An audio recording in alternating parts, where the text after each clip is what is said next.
Hey, Tipp. What is going on? What is going on, good people? And Greg, how are you? I am outstanding. And tonight we've got a very special guest that we actually met at the Fantasy Football Expo.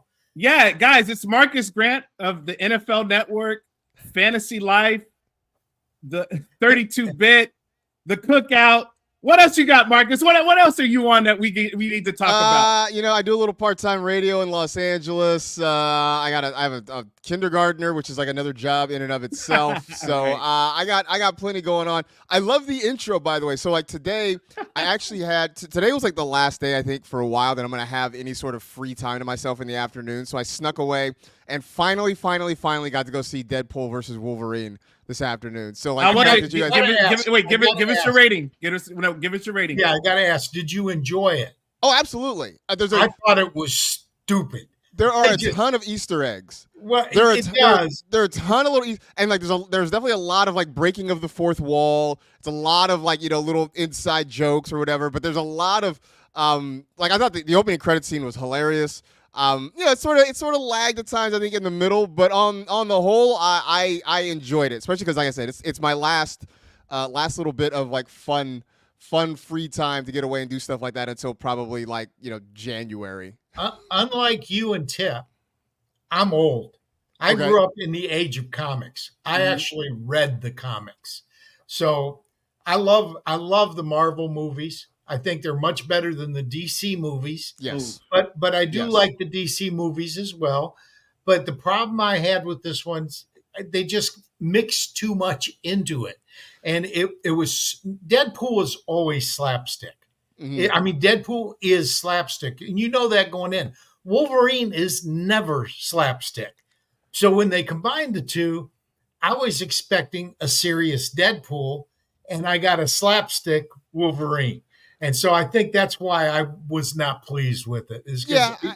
I get that. No, I totally get that, right? Because you're right. Deadpool or Wolverine is always very deadly serious. He's always angry.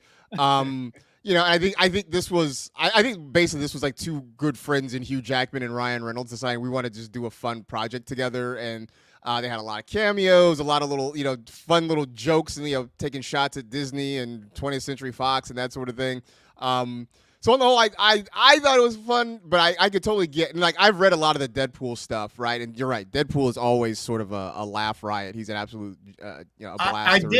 I did really like it. I'm going to give away one of the secrets in this. I really loved that they put in Elektra. Yes, I loved that part. I really did. They really did dig up some past characters that I know some of those movies that didn't do well or kind of gotten forgot about. So it was kind of nice to see them give a shout out to them. Guys, don't spoil it for me. One person, Tipp. I just gave one person. So all right. Well, wait. Since we're actually talking comic books, and I promise everybody we're gonna get to football in just a moment. But you know what? I watched the Unbinged podcast with Jagger May, Alfredo Brown, and Vig. And they had a fantasy football draft or a fantasy draft, but Marvel Comics were their picks. So, Marcus, I want to ask you, you get to pick your top 3 Marvel Comics, but characters. But Miles Morales has already been taken. So who are you taking? Well, then I got to go Peter Parker. I mean, that's just what it is. So after that, so if Miles is gone, I got Peter Parker. Where am I going? You have a Spider-Man fetish. I do. I really do. There's a whole. I know we're supposed to talk fantasy football. I have a whole long reasoning for why I love Spider-Man. Just leave to say that Miles Morales is my spirit animal. After that, I would probably go with. I'd probably go Deadpool at number 2. Okay. And who would be number 3 for me? Probably. I'm trying to think. Like, is this like a power ranking, or is this just characters that I love? Characters that you love. All right. So then the third would probably be, geez, that's a tough call. How about we go? I think we can go Iron Man. That's fine. Okay. Yeah, we'll go Iron Man. I got to go next, Tipp. Because go ahead, Greg. I tie everything into football. Everything. So I'm going with Juggernaut, The Thing, and The Beast. And the reason And the reason I'm going with those three is because all three of them remind me of Marshawn Lynch running the ball. Yo, that Fair. was funny. I love it. Unfortunately, I'm not going to give you guys mine, so you guys will have to wait for a tweet on that because we're going to talk about that. But I want to talk about our topics today. Our topic today is players in the NFL for fantasy football that are going to be off to a hot start. So these are players that we feel like their strength of schedule may be very, very good for them at the beginning of the season. So we're going to get right into it. And then we're also going to talk to Marcus about some bold predictions. He's been real quiet and secretive about these bold predictions. He hasn't said anything. So I want to hear a little bit what I've added a topic that you didn't mention and that we did not tell Marcus about. Uh-oh. Marcus, after the break, at the halfway point, I'm going to ask you about your climb into what I consider the fantasy football top of the ladder. Oh, wow. How you went from wherever you started at to being on-air talent for the NFL Network, and what goes on behind the scenes. I'm going to ask you just a couple questions. You don't have to give away any trade secrets. Okay. You saw my tweet. I asked you about Adam if he chose Dulcich because of the hair. Right. Because those that don't know, Adam Rank is a comedian and he's follically challenged. And Greg Dulcich is anything but follically challenged. Well, no, like I said, guys, I'm so excited about this episode, about all of our episodes. Check out the TSA, like and subscribe to this channel that you're on right now, and tune into us because we got some things coming down the pipeline where we're actually going to be doing live shows from a bar or from different locations. So tune into that as well. So let's get right into it. Are you guys ready? I'm ready. All right. So we're going to start off with you, Marcus. Tell us who your number one person is that you're looking for in NFL, in our drafts for fantasy football that you feel like will be off to a hot start. I'm going to go with Xavier Worthy. And I wasn't 100% sure how exactly he was going to fit in necessarily. I mean, they bring in Marquise Brown. They drafted Xavier Worthy. They still have Rashee Rice. Of course, they still have Travis Kelce as well. But I do think what I saw from the Chiefs last week, and I know they're playing right now as we're doing this, but what I saw from him last week and looks like a guy that they really want to use as a downfield threat, a guy that they're going to move around the formation a lot. I don't really understand how the rest of the NFL let Andy Reid and Patrick Mahomes get the fastest player in combine history. That seems like a faux pas by the rest of the league. But I think with the coaching, the scheme that they've got there, and honestly, more importantly, the fact that, I don't know what Hollywood Brown's status is going to be heading into week one. He's dealing with that shoulder injury that he suffered a couple weeks ago. I know his availability is up in the air right now. And look, let's just be honest. For all the positives we've seen out of Marquise Brown, the negative is that we have seen him miss a lot of time with injury. And so, if past is prologue, that means he could be unavailable for stretches. And so I think that is really going to bode well for Worthy. The Chiefs have made it a point to say they want to be vertical this year. That was not a thing they were able to do last year with that offense. They want to stretch the field. They want to try to take the top off the defense. And I think Worthy is going to be that guy who can help them do that. Marcus, we have a history of Pat Mahomes with a very speedy receiver. We do. In Tyreek Hill. Do you think James Worthy could, I'm not going to say match Tyreek, but at least approach what Tyreek did with Pat? I think he can sort of be that at times, right? Like, I don't know that we'll ever see, at least not this year. I don't think we'll see the kind of numbers that we saw with Tyreek Hill, but I do think they're going to use him kind of in a similar way. And look, they can do that with Brown too when he's healthy. But I think you're going to see him be that guy to stretch the field. I think they just want to get the ball in his hands in space. But the difference between Xavier Worthy and Rashee Rice is that where Rice had to get a lot of his touches schemed up for him, Worthy's a guy who can win on his own just through speed, running routes, and just being able to get off the line of scrimmage. I'm curious to see how he handles press coverage, but I think the upside to that is that Andy Reid will figure out how to move him around and try to avoid a lot of that press coverage when possible. And you know what, Greg, I love you. And you know what, if you are the person that drafts James Worthy on your NFL fantasy football teams, I promise. You had maybe a few too many drinks. I won't draft James Worthy. Xavier Worthy I've already drafted, but I will not draft James. Hey, I love it. I love it, Greg. So who's your guy, Greg? Who's your number one person? Well, my number one is a guy that I was not high on at all. In fact, I was taking Jaleel McLaughlin a lot, but Javonte Williams last week showed me a little burst. He got a little wiggle. He's never been a big wiggle guy, but he had that one cut, and he showed me the power, and we know he can catch the ball. I think Javonte Williams is back 2 years removed from the knee. I think that we're going to see Javonte Williams and that entire Denver offense be much better than expected. And I think a part of that is that Bo Nix seems to be very good at checking down early in routes. So he gets rid of the ball quick. That means he doesn't put them into negative situations. I like Javonte Williams a lot this year. Yeah, I like the Javonte Williams call as well. And they've got a plethora of running backs there.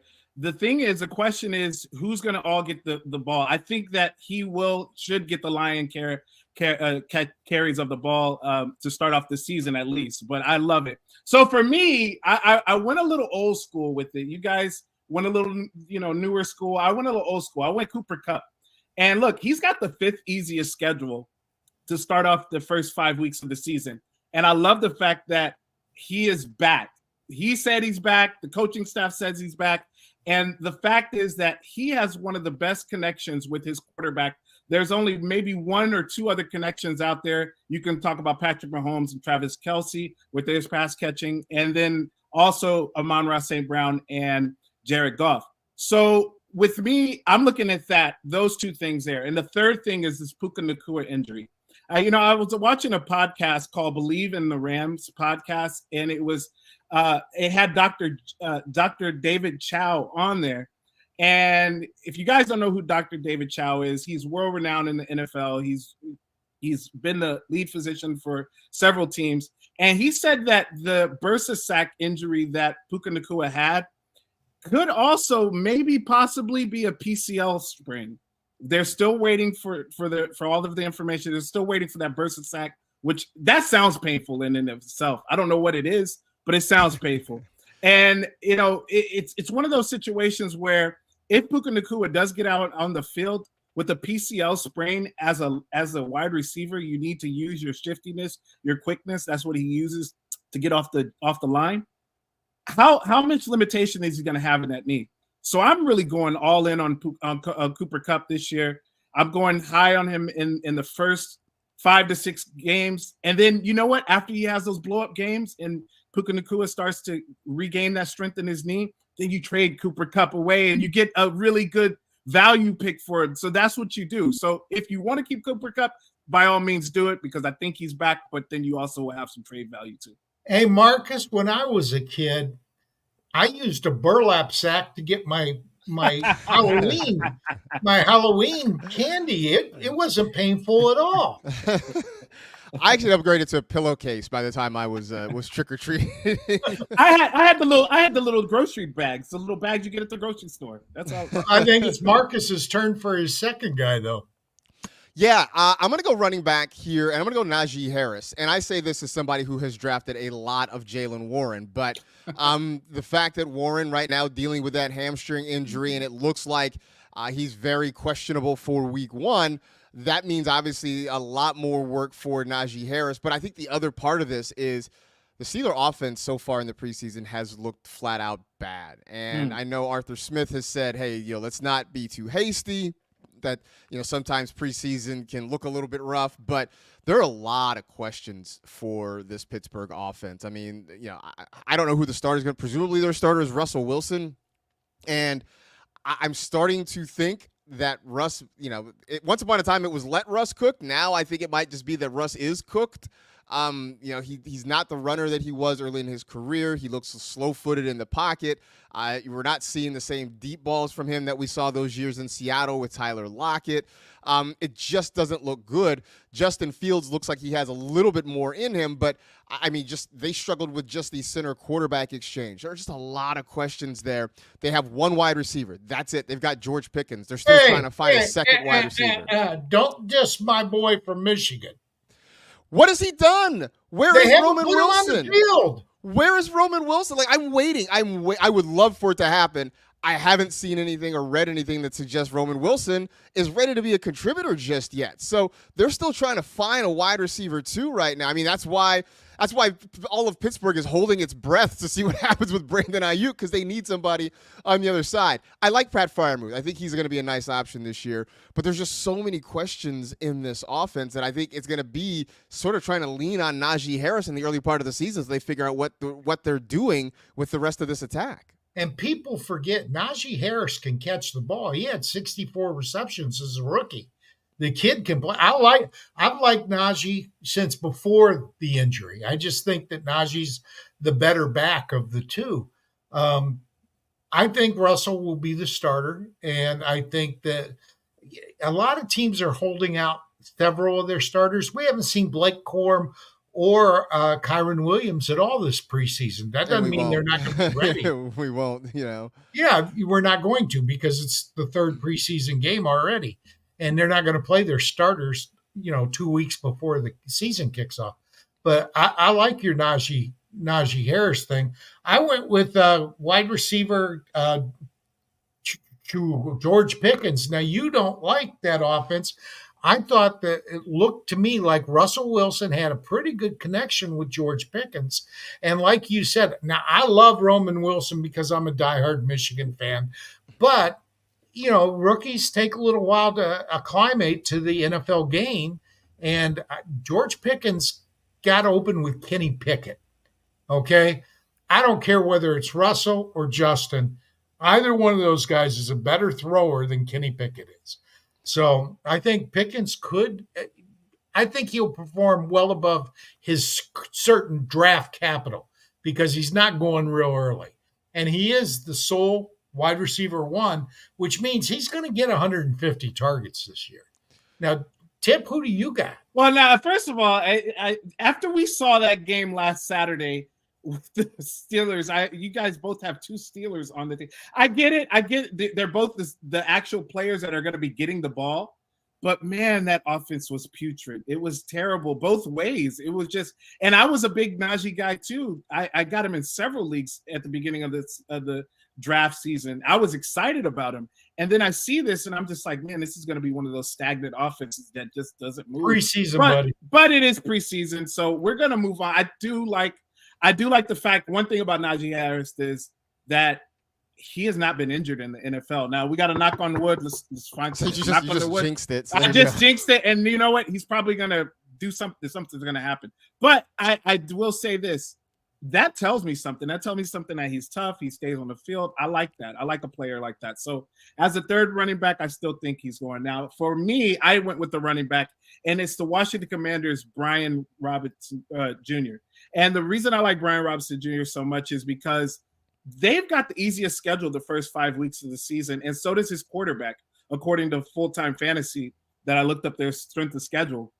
Those first 5 weeks of the season, they're going to lean heavily on that run game, especially now that they got rid of Johan Dotson. That was a doozy. We'll talk a little bit about that as well. But the Johan Dotson situation, now they're going to probably run the ball a lot. I get it. I know Austin Eckler is there. But Austin Eckler, the last 3 years, has averaged 272 touches a year. And what do you say about touches, Greg?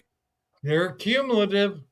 So with him, we saw it last year where he just could not stay on the field due to injury. Some of it also may have been contractual, but most of it was due to injury. And I just feel like they brought him in there. They brought him as a pass-catching running back because Antonio Gibbs couldn't keep the ball off the floor. So now with Austin Eckler there, I think he will get some passes here and there. But the bell cow of this offense, which is last year he got 14 touches a game. It's sad to say a bell cow getting 14 touches a game. But I think at the beginning of the season, he's going to go plus 15 touches per game. And he's going to get those goal line touches as well. And I know Austin Eckler can score touchdowns. I just don't believe in the talent anymore. And Marcus, I keep hearing rumors that Ayuk may end up in Washington now. Yeah, where is that coming from? Mostly from San Francisco and mostly from Spaces on Twitter. I feel like that's fantasy Twitter sort of wish casting. It was weird because I took my kid to school in the morning. I come home and I'm seeing tweets about First I see the Jahan Dotson tweets, which made me sad because I have a lot of shares of him in best ball, and I watch those go up in flames. And then I'm seeing people talking about, well, maybe this means Brandon Ayuk, and I'm like, I feel like that's just wish casting, right? Because I know Washington has some money to spend. I know they need a wide receiver, but I don't know that moving a guy that was going to struggle to make the roster means they're opening up space for Brandon Ayuk. Like, if they're going to get Brandon Ayuk, they were in early. They backed out. I feel like this is just sort of us wanting to see a resolution, because I think we all have Brandon Ayuk fatigue at this point. I think we just want to see something done. I personally want to see Luke McCaffrey get that wide receiver a lot of people spot. Yeah. Because I drafted him in Scott Fishbowl. Yeah, I think a lot of people want to see Luke McCaffrey, and I've drafted him in a couple of spots, like in best ball leagues, and I think there are a lot of people kind of hoping that. But that's a rumor that Tipp put out there. He said Brandon Ayuk for Luke McCaffrey, so the McCaffrey brothers can. No, I feel like the 49ers aren't going to want to do that. I just don't think the Niners want to do that. All right. So wait. So what do you guys think about Jahan Dotson going to the Eagles now? What do you think on that? The wide receiver 3 through 6 for the Eagles last year total got 66 targets. The wide receiver 3 got 21 targets. Now, the last 2 years, Dotson has gotten 83 and 81 targets, so average 82 targets. I'm sorry, his numbers are going down. Yeah, they just killed his value, because going to wide receiver 3 in a team that's already got A.J. Brown and Devonta Smith, Dotson is not going to all of a sudden be a target monster. No. So I just don't see him having a big impact fantasy-wise this year. No, now, I hate to say that, Marcus, because you say you got shares of him. Well, I mean, I did. That was early in sort of best ball draft season when I thought maybe he was going to be the number 2 receiver. I mean, as this thing went along and I was seeing the reports, I realized that obviously this is not working out. But yeah, him going to Philadelphia just completely nukes any fantasy relevance. If you have him in a managed league, you can put him on the waiver wire. It's pretty much a wrap. I mean, Brown and Smith are there. They still have Dallas Goedert. Saquon can catch the football. I think at best, Dotson is battling to be. At best, he's the 3rd wide receiver. More than likely, he might be wide receiver 4 there. So, I see several people pointing it out too. Like, you make a trade within the division, that says you're not really worried about this guy coming back to bite you at some point. At all. All right, so let's go to our third one. Yeah, let's go to our third one, Marcus. Yeah, we're moving right along, and I love it. So Marcus, who's your third person? It's Jordan Addison, which I didn't think I was going to say, but it's more about, again, sort of like with Worthy and with Harris, it's a little bit about the guys who aren't there. And it's just the fact that TJ Hawkinson's not there and is not going to be there for a little while still, coming off that knee injury that he suffered late last season. I don't necessarily love Vikings wide receiver. I mean, look, I still like Justin Jefferson. I'm a little bit down on Jordan Addison. He had a lot of touchdown upside that I don't necessarily know is going to be there this year.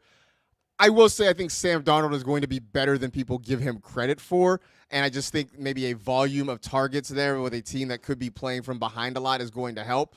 Once TJ Hawkinson comes back, I don't know that there's enough targets to go around, but at least until Hawkinson is out, I do think you can get some solid wide receiver 3 value out of Jordan Addison, and if somehow that touchdown luck continues the way it did last year, then maybe it gets a little bit better. So I haven't really drafted a lot of Addison so far this offseason. I do have some just, a little bit of worry about that passing game there, but I just think the absence of a playmaking tight end in the middle of the field is going to help him out in the short term.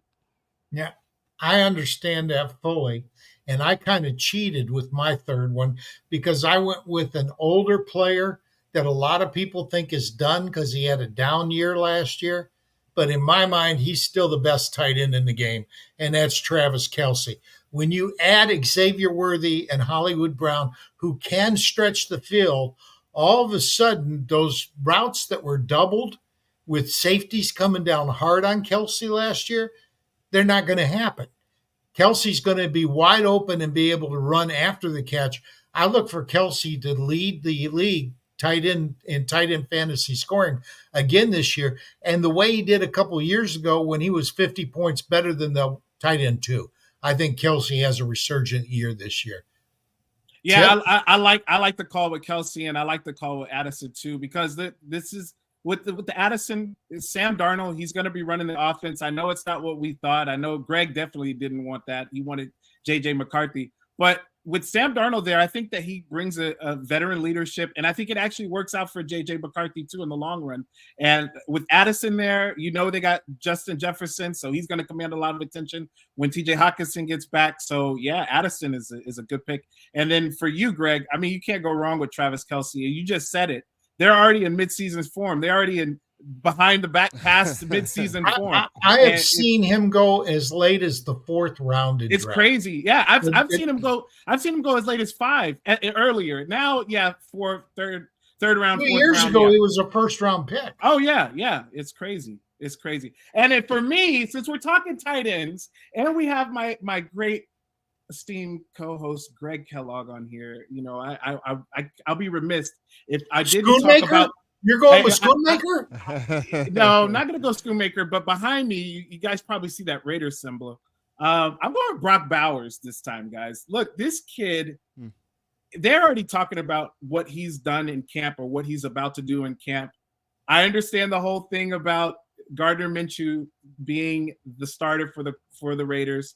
But look, I will say this. The Raiders are going to try to deploy a 12 personnel. That's something that it's going to be pretty fresh to them, because last year, if you go back and look at it, I think they ran 12 personnel maybe 19% of the time. So it's not something that they do a lot. But when you get a player like Michael Mayer and a Brock Bowers, you are going to run 12 personnel, and you have a player like Gardner Minshew running the quarterback, or a point guard, as he wants to say, you're going to run easy routes, intermediate, short routes, and I didn't even talk about Devontae Adams over there, so you got to account for him as well. So I just think there's actually a lot of weaponry on our offense that Brock Bowers can eat. He's a shifty, speedy guy. He's 6'3", is a little undersized for a tight end, but he's shifty enough to get into those cracks of the defense, and he always finds a way to get in those cracks of the defense. So I love Brock Bowers. His touchdown total is 4.5 right now, or it was a couple of days ago when I looked at it. I'm smashing that. I'm going way on that. I think that he has an opportunity to beat that. I think that he's not going to have a Sam Laporta year. I don't think that will happen, because Jared Goff is a better quarterback than Gardner Minshew. But I do feel like we can see something like 600 yards and 5 to 6 touchdowns. That shouldn't be a problem on this offense, especially if they run him out of the backfield as well. So I'm going Brock Bowers.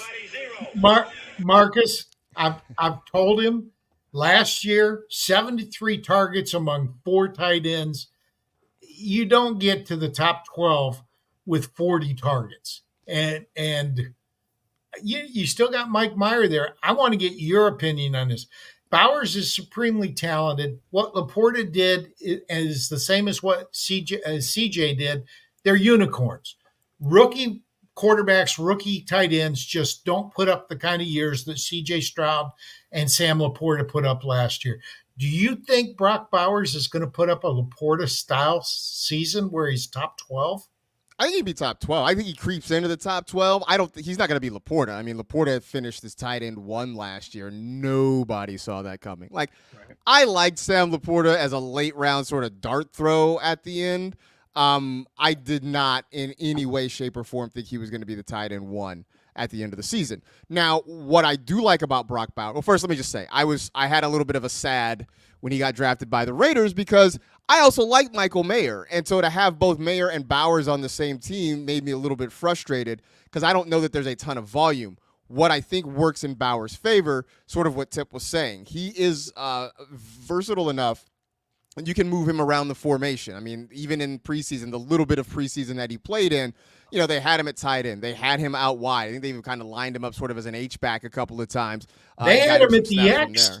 They had him at the X. They had him everywhere. They can do that with him. The other thing that I think works in his favor is having Luke Getsy as his offensive coordinator, because Getsy likes to do things with his tight ends, especially down near the end zone. Luke Getsy is the reason Robert Tonyan was a thing for about a year and a half. Luke Getsy is a guy who got Cole Kmet, I think, 8 touchdowns in a season. They like to use their tight ends when they get down close. I am curious to see how much 12 personnel they use this year, whether or not they get Mayer involved. I think they can use – look, if they're going to move Bowers out wide and kind of have him at the X or even at the Y, you can do that and still have Michael Mayer as more of a traditional inline tight end if you want to. So I think that might be more of a thing this year. I don't know that Bowers wins on quantity of targets. I think he wins potentially down near the goal line as a red zone threat, getting those touchdowns. Because he's not going to get the same number of targets and catches as Laporta will, but I do think he can score a good number of touchdowns. One thing I will say is the Raiders last year, they threw the ball 32 times a game. So Devontae Adams is going to get his, and Jacoby Myers could get his as well. But I think that's where Brock Bowers steals into some of Jacoby Myers. Michael Mayer, he is going to get his as well. I'm not going to deny the fact that they've got two really good tight ends. I just think Brock Bowers is just that much better on this offense. And it's going to be I think he will be, just not this year. I think it's going to take a year or two. But that said, we've got to go to break real quick. We'll be back in a minute or two. And join us when we come back with Marcas Grant of the NFL Network. Here we go. Money, making crap for money, money, and money, making crap for money, yeah, money, making crap for money, and money. Hey, Tipster, somebody wrote the book on fantasy sports. A guy named Larry Schechter. He was on our show. What do you think? Should people go out and buy that book? Is there stuff in it that you're interested in? Yeah, if you want to hear about the history of fantasy football and fantasy sports, you got to go out there and get that book. If you want to hear about a women's organization or a women's group who hated fantasy football and put certain things on their undergarments to closed for fantasy football season, show their disdain for fantasy football, then you got to get this book. This book is entertaining. It's hilarious. It's fun. It's an easy read. And I loved it. I loved reading it. I love that Greg gave me his copy of it. And I appreciate it so much. It was a great read.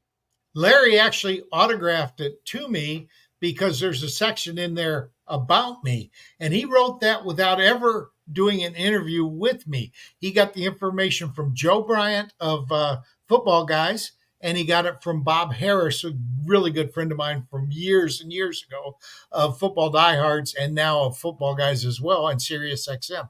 Anyway, I think it's a great book. Go to Amazon or your online book dealer and Larry Schechter, the history of fantasy sports.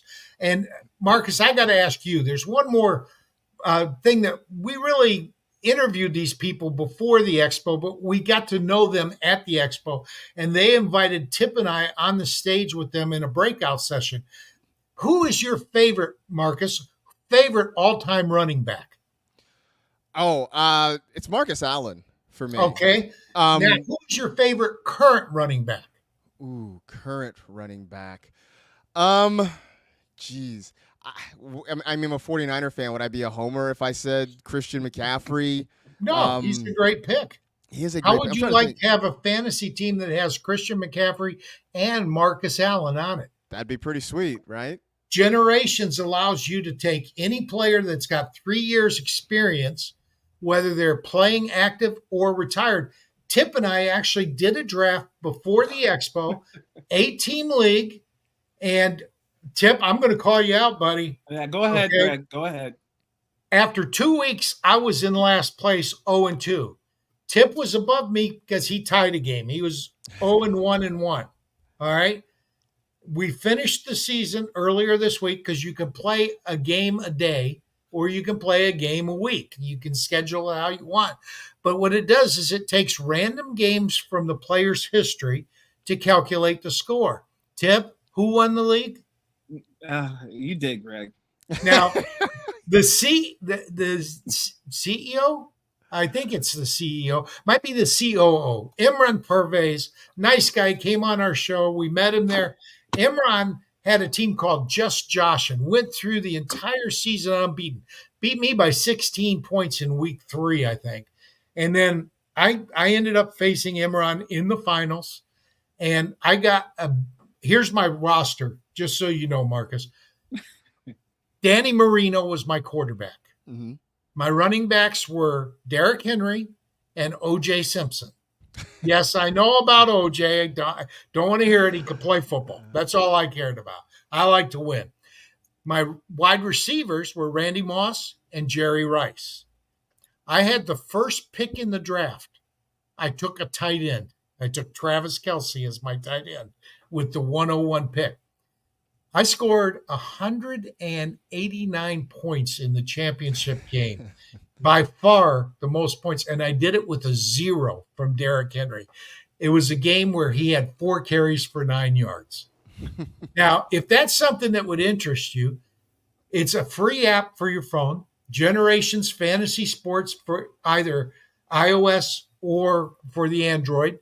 And Tipp and I are doing a live show next week. Generations has offered to give us a free league for the people at the bar. So I got to tell you, I think NFL Network should do a spot on these guys. I just think that it's one of the most innovative games I've ever heard of. Who Randy Moss and Jerry Rice as my starting wide receivers? I mean, I find it fascinating. You mentioned Imran, and I'll peel back the curtain a little bit, but these guys reached out to me several months ago on LinkedIn and sort of hit me up with the idea, and it hit me in a spot because I've always sort of had this idea of trying to do kind of throwback fantasy leagues. Greg, you were probably old enough certainly to remember Stratomatic. I did. I played it with my brother. Now, are you talking about the one where it had the it was like Dungeons and Dragons, basically, with the cards and the dice and yeah. Well, we didn't use dice. We had it had like a spring-loaded ball that would go. Oh, no, that's electric football. But it's not electric. It was not electric. You would pull back the spring, and the ball would go back and forth. And where it stopped would point to what the result of the play was. Oh. The defensive card had little square boxes, right? And it overlaid the offensive card, so you could gain yards or lose yards. And based on the play call and the defense, the odds of getting a good play differed based on how it was called. My kid brother and I tracked an entire season. Oh, wow. Stats. We wrote down how many yards we gained. We were nuts. We were just nuts. But yes, I remember Stratomatic. But the point is, I always thought about maybe because now Stratomatic it's digital. It's all online, and you can simulate games that way. And I was trying to figure out for a long time how to create a fantasy league, like a throwback league. Say if you want to play, let's just play 1994, for instance. Draft those players and then simulate a league that way. And so when they approached me about Generations, I was like, this is everything I've been trying to figure out how to do. I have no coding experience, nothing like that. So for these guys to put something together that immediately just sort of hit exactly kind of scratched an itch that I was having, I thought it was fantastic. I've played around with it. I should get in a league, but I've played around with it. I think it's a great idea. If you want to get in the league, I'll get in a league with you anytime, but I've got to warn you. I've been in 3 leagues. I've finished first. Yeah, no, twice, Greg, you sound like a Greg's ringer. tough. Yeah. No, I'm old. Greg's I know the tough. old players. A lot of these guys don't know the old players. So in regular football, fantasy football, Greg, he'll get the work, he'll get the business. But in this one, he did his thing. I'll have to give it to him. Yeah, and I just think I love innovation in the hobby. I love growing the hobby, and I think this is a really great way to do it. Now, I've got to ask you, because you've done something. I'm retired. I have no interest in putting in the work that you have to put in to get where you're at. But I do want to know, where did you start in the fantasy space, and how did you get hooked up with NFL Network and become an on-air talent? So I always tell people, like when people ask me how to get into the fantasy space, I generally tell people I'm probably the wrong person to ask, because I didn't really go looking for this job as much as this job found me. My first job in the fantasy space was with the NFL, was with NFL media. I worked in radio for a long, long time, for over a decade, and had sort of run to the end. I'd been working for a national radio network. They sold their operation. They moved to Houston. I'm a California kid through and through, born and raised, wanted to stay in California, so I figured I would try to find my way. One of my former coworkers at the radio station suggested I apply for jobs with the NFL. He had been doing some part-time stuff there. He told me that they always hire seasonally. So I literally went to like NFL.com/jobs or whatever the website was. I applied for about 5 or 6 different things, most of which I was not qualified for. Mind you, this was 2011. And if you remember in 2011, there was a lockout underway. I mean, there was a real legit conversation about whether or not we were going to have a football season that year. So I applied for several jobs, didn't hear anything for a couple of months, had kind of forgotten about it. I was just kind of scrambling, freelance writing, doing whatever to try to make ends meet just to pay my rent. Time passed, had forgotten about it, got a phone call asking if I wanted a job writing about fantasy football. At that point in my life, I didn't really play competitively. I played socially. It was a thing that I played to either keep up. I was in a league with guys from like high school, right? It was a way to keep up with guys from high school that I hadn't talked to regularly. I played when I moved to a new town. I moved to Fresno, California for a job, and I got in a league with a coworker because I'm like, hey, I don't know anybody in town. This is a good way for me to make friends. Like that was why I played fantasy. It wasn't a competitive thing. So they called and asked if I wanted a job writing about fantasy, and I was like, does it pay? And they're like, yeah. And I was like, sure. So I interviewed for the job. A couple of weeks later, I remember waking up in the morning and turning on ESPN and finding out that the lockout was over, right? The two sides had agreed there will be an NFL season. Maybe 2 hours after I saw that report, I got a call saying they were offering me the job. Wow, that's awesome. I started as a seasonal employee. I worked from August to March, and then I went away and had to do something else. And they brought me back the following August. I was a glorified copy editor. I basically was editing other people's columns. They let me write a couple of blog posts. Eventually, I sort of worked my way into maybe making a few appearances on the podcast here and there, kind of, conned my way into getting on TV once or twice. And now here I am all these years later, about to start my 14th season. So, this has been my first, and really, I guess now I'm working with Fantasy Life too, but this is my first job in the industry. So I always feel like I'm the wrong person to ask about how to break in because I was fortunate enough to start at a really, really big platform. Like I look around at other people who've built things, who've sort of grown in this industry, and I'm trying to find and learn from folks like that because there are definitely things that I don't know because I was fortunate enough to walk into a pretty ready-made situation. Yeah, Marcus, one of the things you said really struck me. You were willing to take a part-time job, seasonal job, full-time but seasonal, which left your family a little bit at risk because pay you rent during those months.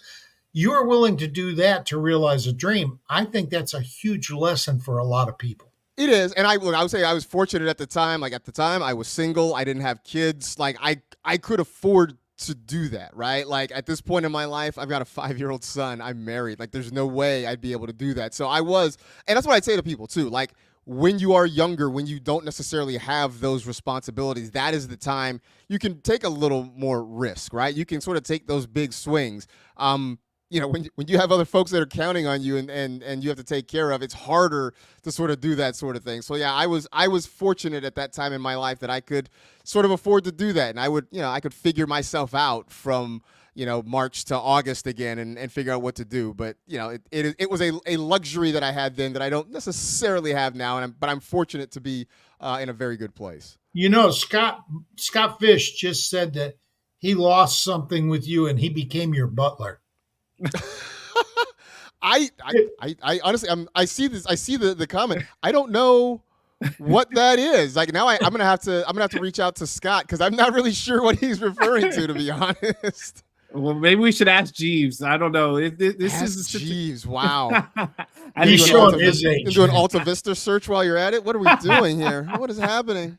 Well, you know what, Marcus? You talked a little bit about your family. You talked about your son and your wife. So I want to ask a question about your busy lifestyle, your busy scheduling, the support system. You don't have to go into details about the whole situation, but I just want to talk to the people about how important that is.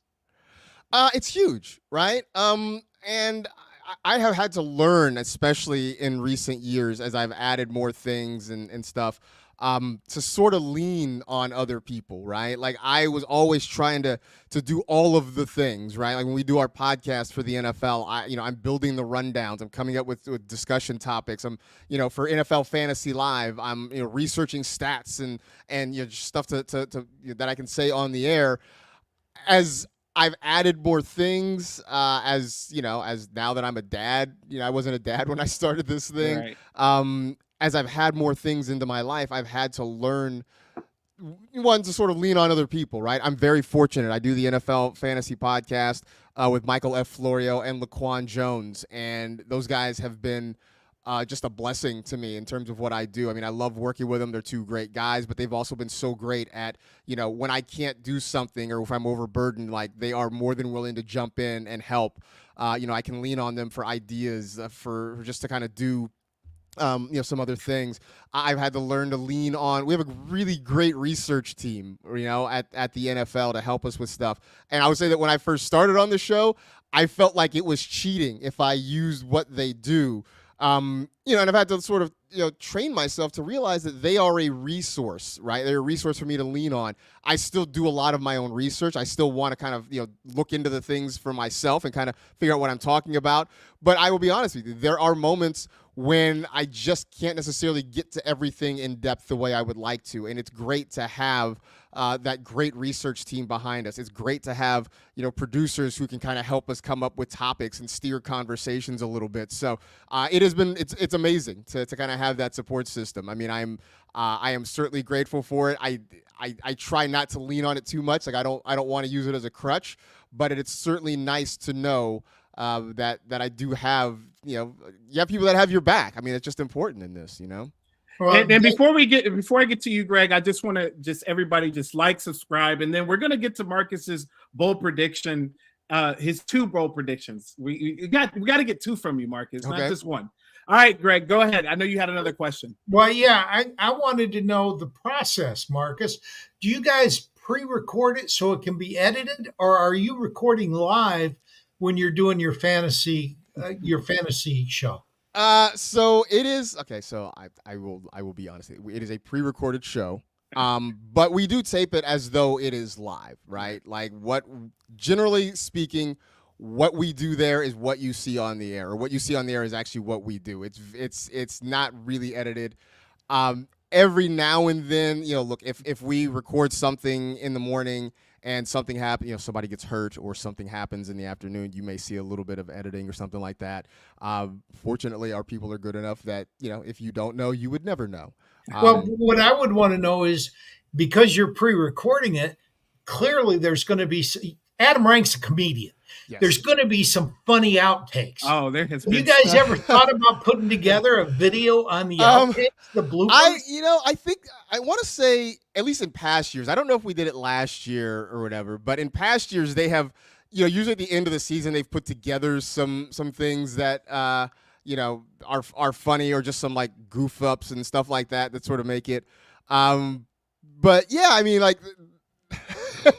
Rank, I've been there this is my 14th season. I have been one of Rank's unofficial joke testers for the entirety of the time.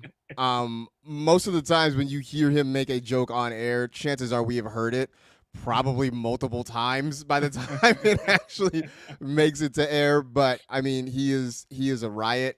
What I love about this show is that we really all do get along, that we really are all friends. And like, I think you look across television, the industry in general, you can't say that with every single show, but like genuinely, we all like each other. We all like working with each other.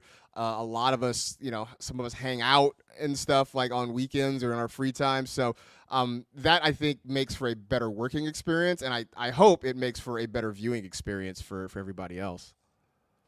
Yeah, no, it does. It definitely does. It's cool to actually, obviously see you on TV, but then we got to actually meet at the Fantasy Football Expo, and we hung out. Michael Florio was like, we were all just hanging out, and I got to see you interacting amongst each other. I think you actually brought up sneaker. What was it? It was a sneaker Twitter account that it's Oh, Sneaker Kicks Finder. Kicks Finder. Yes, Yeah. man. As soon as I heard you talking about it, I went and followed them right away. I've been looking at them every day. Like, it's cool that we were able to do that. But you know what? Well, no, wait a minute, Tipp. Marcus, true story. Tipp was riding with me, and he made me pull over and let him out of the car so he could go to a Kick store. And he didn't buy a single pair of sneaks. Look, Not one. I'm always looking for sneaker stores. Anytime I travel, I always look for a little sneaker store, like a mom and pop shop. Greg was hungry. We both were hungry, but I knew I was going to eat later that day. So I was like, I want to get some, McDonald's fries. And Greg was like, well, there's a McDonald's right down the street from the hotel. So we got over there, and I turned to the right, and I see this neon sign, Jay's Kicks or Jay's Sneakers. And I'm like, yo, Greg, I'm going to go to the sneaker store. And I walked back to the DoubleTree. And he was like, well, I'll just wait there for you, buddy. And I was like, no, you don't have to, because I might be there a little bit. And I was there for about 30 minutes. But yeah, I'm always looking for like sneaker joints. So if I'm in a city, I want you guys to comment. Let me know if I'm in your city, what's some sneaker joints I should check out for sure. But we're going to get to our last segment. Our last segment was bold predictions from Marcas Grant. So look, Greg and I are going to give our bold predictions on the September 5th show. But from now on until September 5th, we're going to get bold predictions from our guests. Marcus, hit it. All right. So my two bold predictions are both rookie related. The first one, and I don't know, like I think this might be bold, but maybe everybody else is going to think it's sort of mild. But I know everybody, when it comes to rookie quarterbacks, has been all on the Jaden Daniels train, right? And I think when you talk Dynasty, then Caleb is your QB1. But in terms of redraft managed leagues, everybody is big on Jaden Daniels. I get it. I'm going to tell you that Caleb Williams will outscore Jaden Daniels this year. In year one, he will break the 4,000-yard passing mark. He will be the first quarterback in Bears history to do it. And he is going to be knocking on the door of the top 12 as a fantasy quarterback in year one. I wasn't sure. I wasn't sold until I saw him last weekend. I know he wasn't playing against starters. I get it. But what I saw from Caleb Williams last week is what I saw from Caleb Williams the last 2 years at USC. I am a Trojan diehard through and through, fight on forever, all of that. What I saw from him last week looked a lot like what I saw when he was running Lincoln Riley's offense the last couple of seasons. That was enough for me to put him ahead of Jaden Daniels. He's not necessarily the runner that Daniels is, but he runs like Patrick Mahomes runs. Yeah, he's not a scrambler, but he's not a running quarterback. He's a scrambler. He will run when he needs to. I think that's going to be enough to get you right around 400 rushing yards. Maybe he gets you 4 or 5 rushing touchdowns. That combined with the 4,000 passing yards, and I would say about 25 or so touchdowns, I think that's enough to put him in the top 12. So that's one of my bold predictions. My other one, also rookie-related, Ladd McConkey is going to be a wide receiver 1 this year. I know I like that because I think Herbert's going to throw more than people think. That's exactly right, Greg, because I know, look, they hired Jim Harbaugh. They bring in Greg Roman. They draft Joe Alt in the first round. They go out and they get Gus Edwards and J.K. Dobbins. They draft Kamani Vidal. They lose Eckler and Keenan Allen and Mike Williams, and everybody's like, they're going to run the football. And we spent the first month or so talking about the Chargers like it was going to be 1937 all over again. They still have Justin Herbert as their quarterback. Ladd McConkey is not just a slot receiver. He's a guy you can move around the formation. You can blind him up outside. He can do a lot of different things. And even before Herbert got hurt in training camp, the videos you saw, it was a lot of Ladd McConkey getting open. It was a lot of Ladd McConkey getting targets. They're still trying to figure out what they have with Quentin Johnston. Josh Palmer, he's a nice option as a third wide receiver, but that's kind of the ceiling on him right there. Ladd McConkey is going to be a target magnet in Los Angeles, and I think he sneaks into the top 12. I don't fault you for that. I think that people forget Jim Harbaugh is a good ball coach. He does what it takes to win.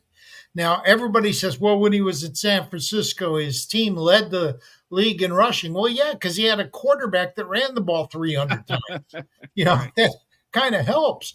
But you look at Harbaugh, everywhere he goes, he wins. He does what it takes. And when your best player on offense is the quarterback, and it's not because he can run the ball, it's because he's got the arm, they're going to throw the ball more than people think. I really believe that. And I got to thank you too, because your SoCal Trojans did give us a great 4th-round pick in Detroit. And wait, who was that? Amon-Ra St. Brown. Oh yeah, the Sun God, Sun God. the Arya Stark of the NFL, listing off names of all the receivers drafted ahead of him. Oh man, I Hey, love do you it. blame him? I love it. I love that attitude. I really do. He didn't come out and belittle anybody taken above him. He just said, I'm going to remember it, and I'm going to prove that I should have gone before them. I think maybe Jamar Chase, but I don't think there's that many that went up before him that should have. No, I think you look now. Of all the guys that were taken before him, I think Chase might be the only one. There might be somebody else that maybe went ahead of him, but beyond that, I mean, it was. I'm sitting here, I'm filibustering and trying to scroll down and see. I mean, I'm looking. So Jamar Chase, obviously, he's been outstanding. Jalen Waddle has been very good, But not as good as Amon-Ra. I think St. Brown's been better. Yeah. Devonta Smith, I think Amon-Ra has been better. Those are Waddle and Smith are the only other guys that are even in the conversation. Yeah. They're the only ones because I'm looking Kadarius Toney, no. Rashad Bateman, no. Elijah Moore, Rondale Moore, Dwayne Eskridge, Tutu Atwell, Terrace Marshall Jr., Josh Palmer, De'Ami Brown, Amari Rogers. Well, Josh Palmer's been pretty good, but not that. Nico Collins had a great year last year, but that was the first time we really talked about him in any real capacity. Anthony Schwartz, Dez Fitzpatrick, those are all the guys taken ahead of Amon-Ra. So really, Jamar Chase is probably the only guy that you can definitively say has been better than Amon-Ra at this point. And that's questionable because Jamar Chase has been better deep ball threat, but Amon-Ra's caught more passes, I believe. They do very different things. Absolutely. They're two very different receivers for sure. Now, I got to ask you one more question before we let you go because you've sided with Tipp on Brock Bowers, okay, against me. So now I need you to side with me against Tipp. And Tipp hasn't really come out against us. My belief is that Kamani Vidal will be the starting running back at some point for San Diego because Gus Bus is not a starting running back. And J.K. Dobbins, I don't believe, will ever be the J.K. we had the first year he was in the league. I can get down with that. I can really get behind that. I've drafted a lot of Kamani Vidal because I do think he's going to have a role in this offense. Gus Edwards is a nice running back, but we sort of know who he is, and I'm with you about J.K. Dobbins. It's sad. I wish it hadn't happened this way for him, but those back-to-back injuries I just think have taken their toll on him, and he's just not going to be the same guy that he was coming out of college. So I would not be surprised if at some point, mid to late in this season, we see Kamani Vidal kind of taking over that lead running back role. I don't think it's a ridiculous idea. Yeah, no, neither do I, Greg. Greg's been talking about him since early June. And, it took a minute for me, but then I was like, yeah, I can see the scenario. I can see it happen. But Marcus, man, we really appreciate you so much for coming on. Tell us again where we can find you. Tell us some upcoming projects, the show that you have on NFL Network. Just let everybody know. Yeah, I mean, the best way to find all my stuff is on Twitter at Marcus G, MarCasG. But if we want to go through the whole litany of things and, please do. Set your watch because here we go. NFL Fantasy Live starting next week. We are 5 days a week, Monday through Friday. We air at 6 p.m. Eastern time. Check your local listings. Also, the NFL Fantasy Football Podcast. Myself, Michael F. Florio, Laquan Jones. You can download that iTunes, Spotify, wherever you find podcasts. Wherever you find good podcasts, you'll also find our podcast. Also doing some stuff with Matthew Berry's Fantasy Life. I am doing a Sirius XM show on Saturday mornings. That airs from, hang on, let me get the times right, 9 to 11 Eastern. It's myself and a guy named Chris Manzo. I will be doing some streaming stuff with them on Sundays as well. I'm not totally sure I believe it's going to be at 11 a.m. Eastern, but I'll let more folks know about that. And then, in case you want to see me whine about the Dodgers every so often, I do a live stream weekday mornings called The Blue Review, which airs from Pacific time from 9:30 to 10 a.m. So I guess at Eastern time, you at 12:30 to 1. But yeah, I get on. I complain about the Dodgers, even though they have the best record in baseball. And is that a sport? It is. It's a great sport. It is a great sport. Come on board. There's always room on the bandwagon for baseball. I used to follow a thing called America's Pastime, but then they canceled the World Series, and I've kind of had trouble forgiving them. Well, they've been really good since then. I mean, I know maybe not so much in Detroit. The Tigers are a little bit of a train wreck, but baseball is it's entertaining. It's fun again. Maybe it's also because I get to watch Shohei Ohtani play every night, and he is Do absolutely they have amazing. a pitcher that talks to the baseball like Mark Fidrich? They don't have any Mark Fidriches out there anymore. That is one thing that is certainly missing. But yeah, but other than that, there's a whole lot going on there for sure. Marcus, it's been a pleasure. Thank you so much for fun. coming on. If you or any of your compatriots ever want to come on, just let us know. We will find space for you. I will spread the word. Thank you so much for having me on, guys. Appreciate you. USC beats Michigan in the granddaddy of them all for the second time in 4 years. Yeah, they do that for me. Take us out.